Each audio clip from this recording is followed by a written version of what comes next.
the German rule in Tanganyika? How did the Germans establish themselves into Tanganyika? Tanganyika, the people of Tanganyika highly opposed the German rule because of their own views towards the foreign rule. So let us look at how did the Germans establish themselves into Tanganyika.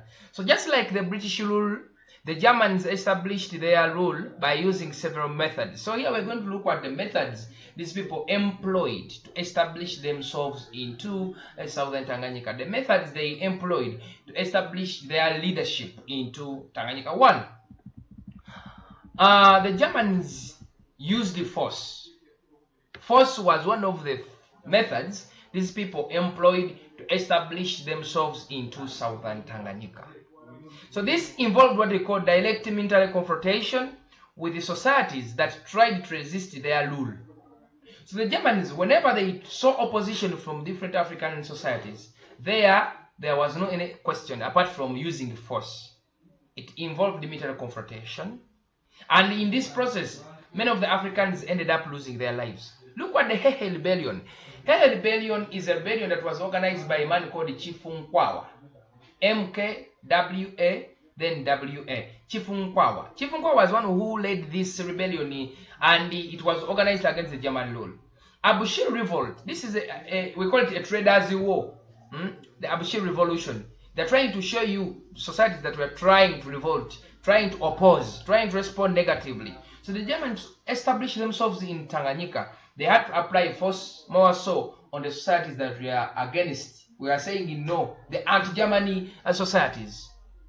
So Abushir revolt, it was a revolt that was led by a man called Abushir himself. They were traders, Arab traders, or Muslim traders. They organized themselves into groups to oppose the German rule. Look at the Nguni people. So the Nguni organized themselves into groups. Look at the Maseko Ngoni. These people, they mobilized themselves to oppose German rule. Majimaji Rebellion. This was a rebellion that took place in southern Tanganyika along River Rufiji with the influence of a man called Chinjikitile Ngwale from Ngalambe tribe, who came with the Hogo spirit, telling people that if you apply this water on your bodies, the German place will turn into water. So these Africans tried to oppose. So, however, the Africans ended up being defeated with the Germans' force.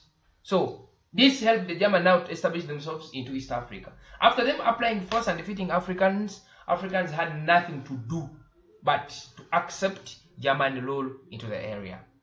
Another one, there was signing of treaties.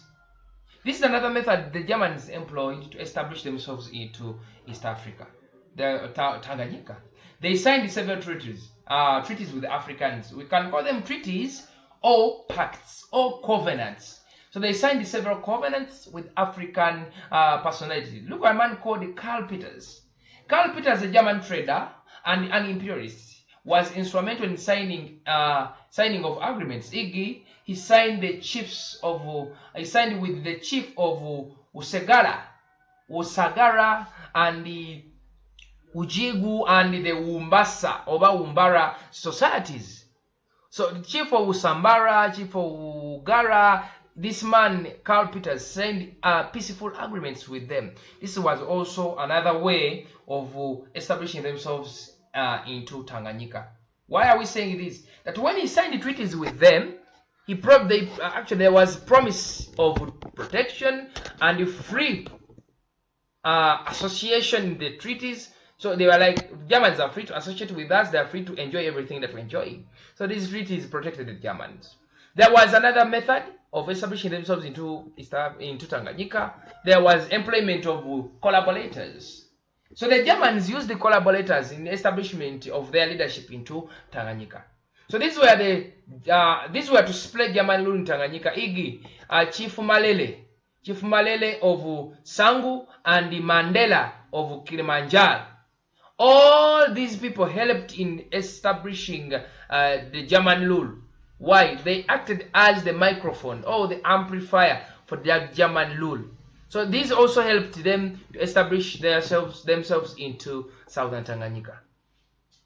We have intimidation and threats. They used to threaten Africans, intimidating them. Threatening is like scaring. They used to scare off Africans. using, for example, they could bring arms, they expose them, and Africans used to fear now to take another step.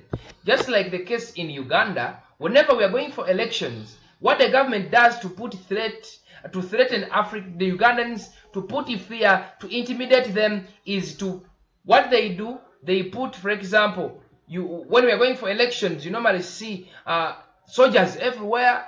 If you go to areas, for example, you find there are soldiers there just to put fear in the hearts of Ugandans so that they can vote for the government, remain in power. But that is the one tactic of establishing NRM leadership in Uganda. So the case is the same here. The Germans, to establish themselves into southern Tanganyika or Tanganyika, is to use the threats. So they used to threaten those groups that were trying to rebel against their leadership. They used to threaten those people that were trying to resist. One, they used to beat them, that is intimidating them, beheading them, cutting them, they remove the heads, hanging them, Baba Tuganga, in public. For example, a man called Chifunkwa of Hehe, he was shot and his head was cut off by the Germans. Then it was taken into the Germany Museum in Berlin for future studies, and even to keep actually examining what really inside the African, the head of the Africans. So the Germans tried to go with the head of Chifu Nkwawa to check Chechwafubika and put two like that. Another one, there was use of traders and trading companies. So the Germans used their trading companies to establish themselves into East Africa. Look at the Geico, the German East Indian Company, the German East Indian Company.